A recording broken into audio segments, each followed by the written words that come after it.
Ayan, ayan. Sige, sa baba mo na ibigay. Kunin mo. Teka lang. Alalayan mo ba malaglag? Dahan-dahan lang.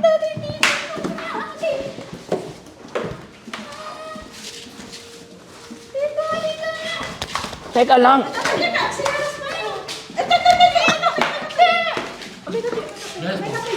Okay lang, okay. Halika na, pasok na. Kanina gusto mo dito. Oh, sige. Oh, pasok na, pasok na.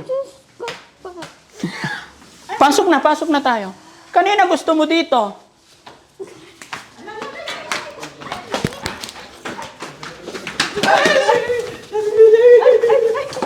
Huwag kang nervyosin! So yun mga kababayan, mga kabarangay, no? Magandang umaga po sa atin lahat. At ito, ipapakita ko po sa inyo yung first day po ni Ate Charmaine dito sa shelter.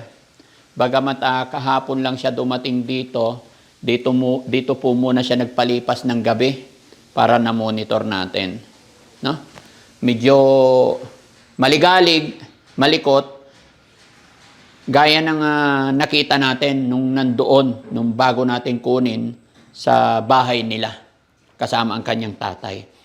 Pero hindi naman siya tumatakas, pero syempre huwag tayong pakampante, talagang takbo lang ng takbo.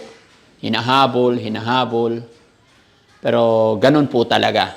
Pero sa araw na ito mga kababayan, tatry natin siyang paliguan ulit. Ay Ate Tin, okay ka lang? Halika. Galing ka sa taas? Sige, dito ka muna. Upo ka dyan.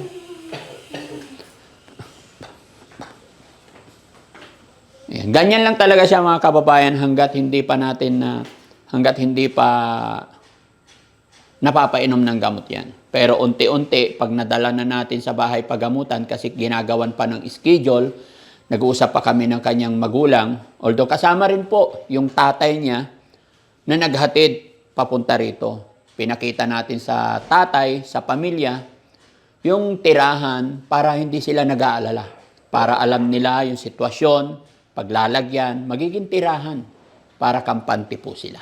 At syempre, unang-una, yung kaligtasan ng mga beneficiary na alaga natin. At nandyan naman si Ate Peli na talagang nakatutok sa ating mga kagaya ni Ate Tintin, ngayon okay na.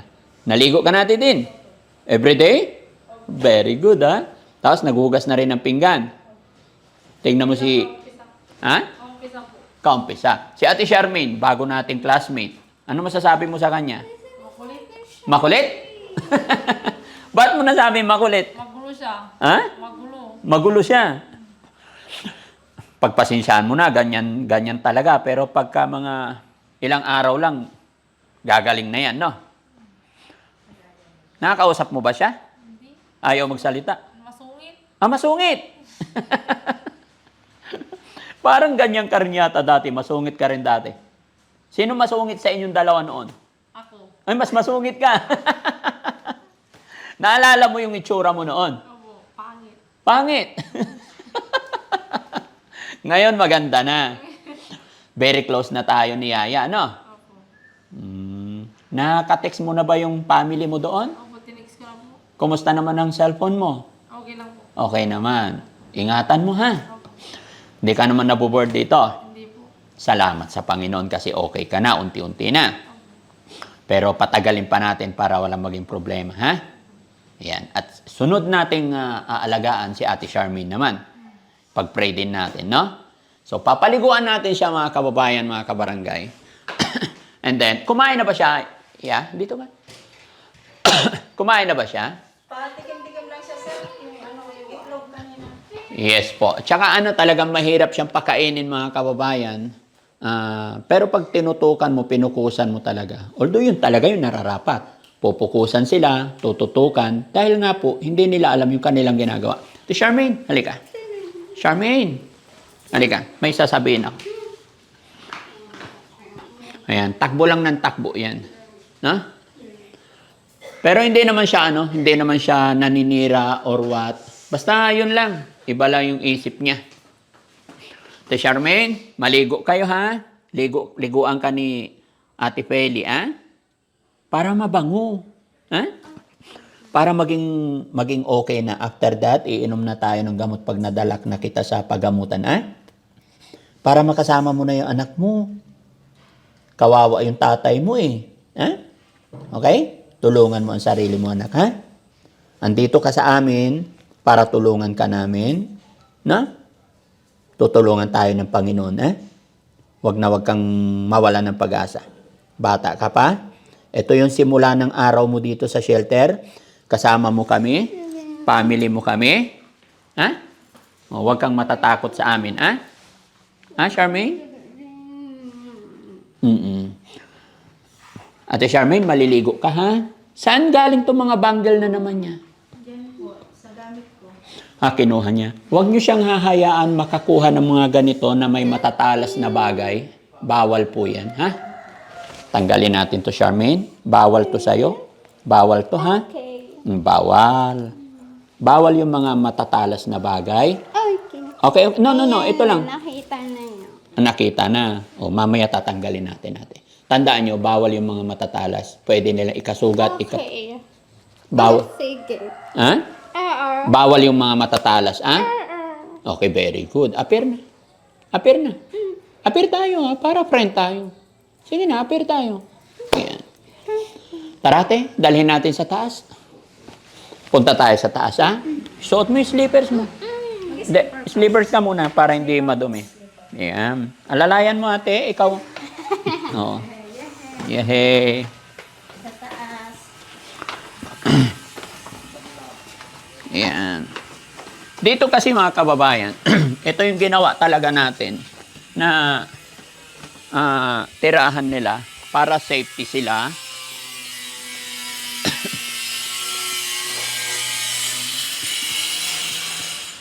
Yehey! Safety sila, hindi sila makakatakas. Ayan. Hi guys! Good morning! Oh. Oy! Ang ganda ng ano ni Bandam, ah.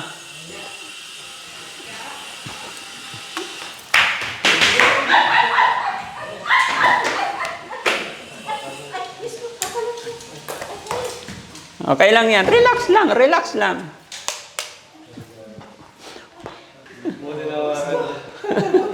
Ha? Relax lang kayo.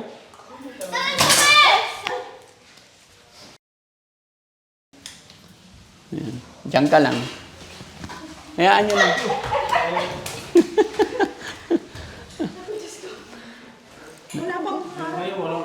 No, it's okay.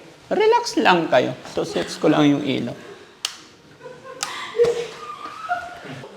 Ate Feli naman, ikaw baka ikaw yung aalagaan ko. Relax lang. Alam nyo, pag ipinapakita nyo nagpapanik kayo, lalo silang matitrigger. Relax lang, guys. Eka lang, tanggal lang akong jacket. Ganun talaga itong mga kababayan. Ito po yung sinasabi ko na tayo yung may alam. Hindi tayo pwedeng magpanik. Hindi tayo pwedeng nervyusin. Relax lang po sa lahat ng bagay. Kasi po, wala talaga silang alam.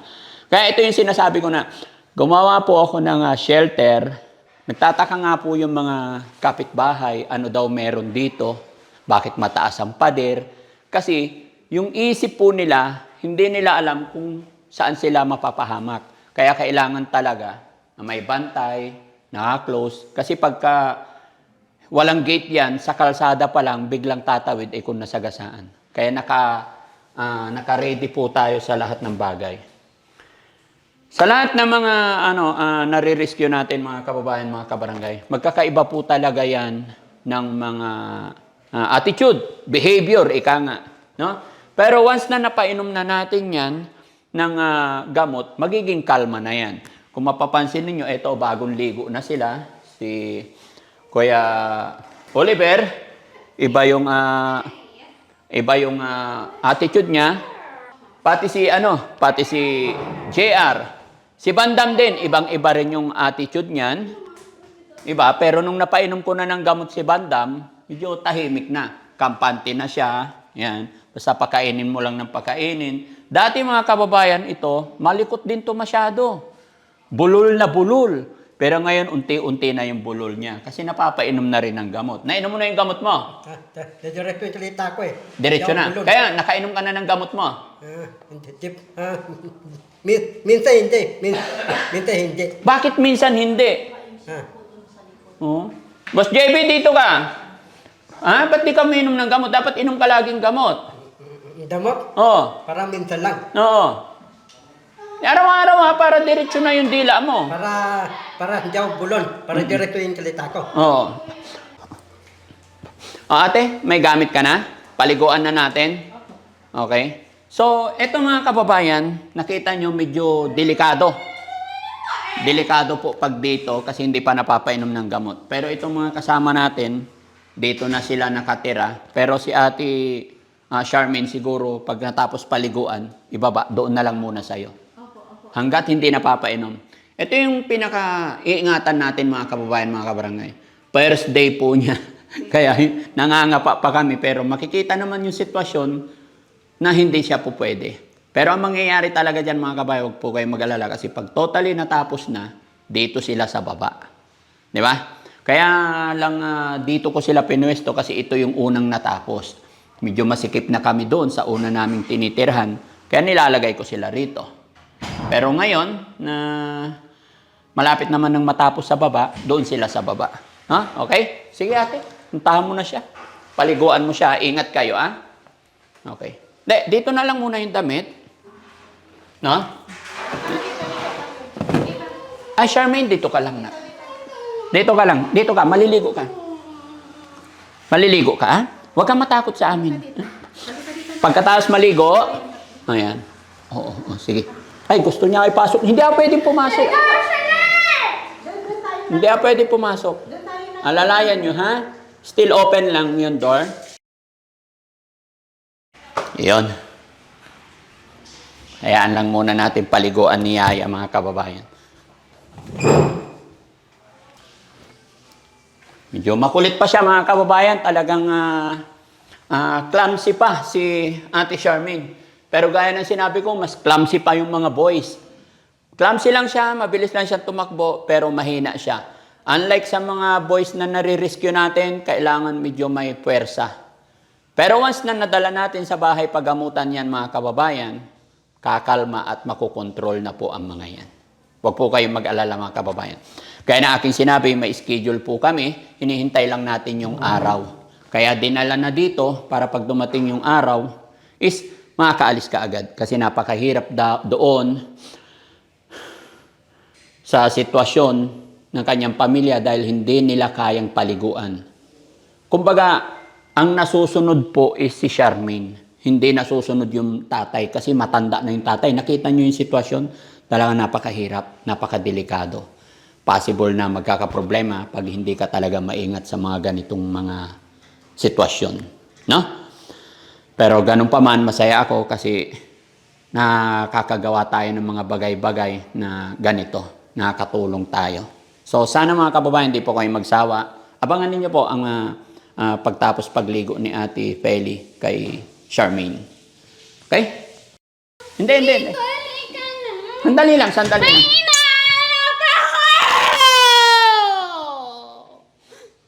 Tito, halika na. Saan tayo? Sandali lang. Halika na. Ha? Sandali lang. Tito, ayaw. Saan? Sasamahan tayo ni Ate Feli. Sige na nga. Gusto mo. Kanta mangan tayo, mangan. Oh, mangan tayo. Tara. Jay warjay baba, jay baba tanang kadino. Oh, sige na, halika na. Tara. Jay baba. Dito. Behave lang kayo dyan, guys, ha? Ibaba natin. Doon tayo sa baba. Yung tsinelas niya. Nagchinelas. Ayan. Sige, sa baba mo na ibigay. Kunin mo. Jumaysa. Teka lang. Jumaysa. Alalayan mo ba malaglag? Dahan-dahan lang.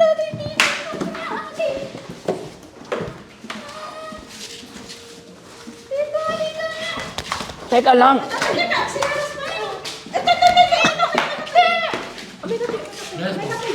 Okay. Halika na, pasok na. Kanina gusto mo dito. Oh, sige. Oh, pasok na. Pasok na tayo. Kanina gusto mo dito.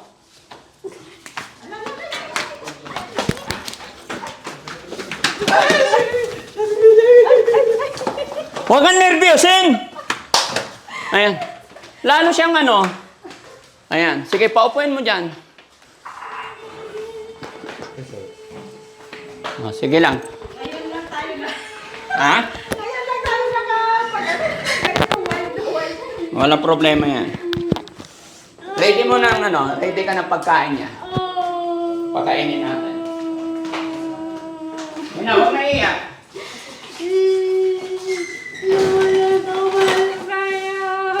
Sarado mo eh. Ha? Huwag ka na umiyak. Ha? Ba't ka umiiyak? Hindi na yan totoo. Ha? Relax ka lang, ha?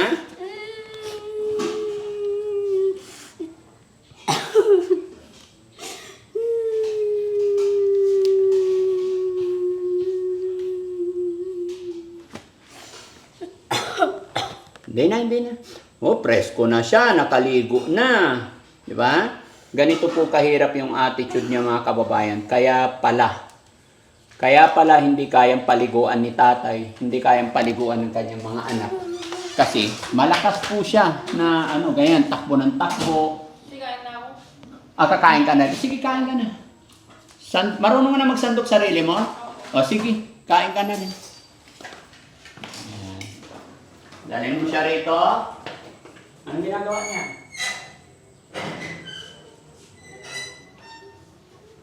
Kain ka muna.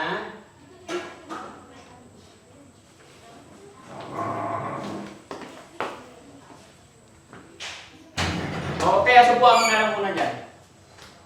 Kasi kaya siya nagkakaganyan pag gutom. No?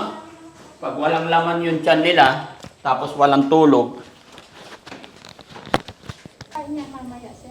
O sige, hayaan na lang muna natin. Opo, kakain yan po mamaya. Kasi kanina, yung nalutog itlog, Oh. kinain po niya. Okay.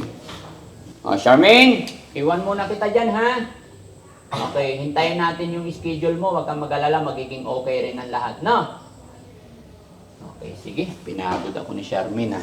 Tara, dito tayo.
O, inom tubig lang. Inom tubig.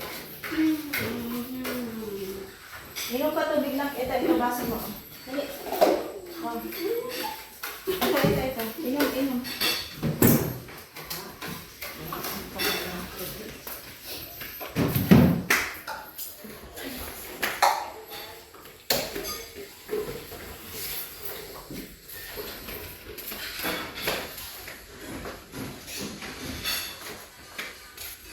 Dali, inom ka tubig.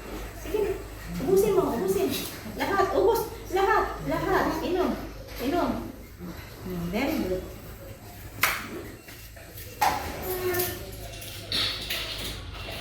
Kababayan, no? Bago po matapos ang bidyong ito, magpapasalamat po ako kay Sir Rick Aningat dahil na-meet namin siya kahapon dito sa BGC. At anong nakita niya tayo is ay may pinaabot siyang 2,000 para sa anak daw ni Charmaine. Ayan. Okay na, bro? Ayan. So, Sir Rick Aningat, kung mapapanood mo to, maraming salamat po sa pinaabot mong 2,000. para sa mga anak ni Charmaine. Pagka nakabalik kami doon, ay iaabot namin to sa kanyang tatay. Napakalaking bagay po nito, Sir Rick Aningat. Thank you so much. Tsaka shoutout din po sa team ni MK Inday of Cry TV. Maraming salamat po. Makakaasa po kayo na makakarating po ito sa nanay, ay sa anak ni Charmaine. No? Okay? So, God bless po. Maraming salamat. God bless. Thank you so much.